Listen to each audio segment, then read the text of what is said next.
Nous avons donc tourné cette vidéo de réparation. C'est une piscine sur laquelle nous avons effectué une détection de fuite et il s'agit d'une piscine en béton recouverte de fibres de verre.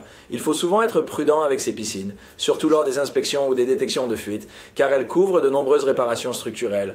En d'autres termes, la piscine avait des problèmes structurels. Autrefois, on recouvrait souvent ces piscines de fibres de verre. Donc, c'est une piscine recouverte de gel coat, mais c'est une piscine en béton. Ce n'est pas une coque en fibre de verre. Quoi qu'il en soit, en voici une.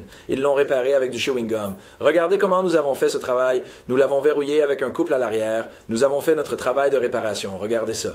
Voici donc à nouveau à quoi ressemble la réparation avec du chewing gum. Encore une fois, tout cela était en fibre de verre. Vous pouvez voir comment c'est un peu décoloré par le soleil. Alors nous le tapotons. Écoutez pour repérer les endroits creux. Une fois que nous les trouvons, nous savons quelles zones nous devons découper. Nous avions du matériau détaché derrière ces carreaux car ils sonnaient creux. Et maintenant, nous allons faire une belle coupe nette pour retirer cette fibre de verre et voir ce qui se passe derrière. Encore une fois, elle se détache comme une feuille, comme vous pouvez le voir.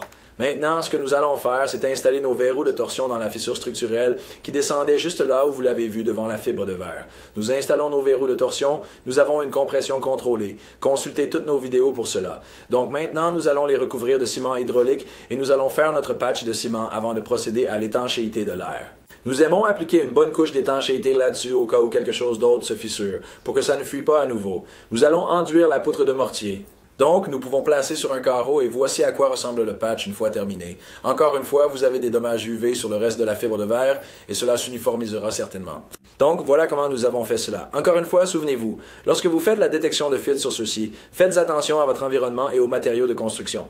Lorsque vous avez ces piscines enduites de fibres de verre, rappelez-vous souvent qu'elles ont couvert ces fissures structurelles. Pour plus d'informations, visitez leaktronics.com et consultez toujours notre chaîne YouTube.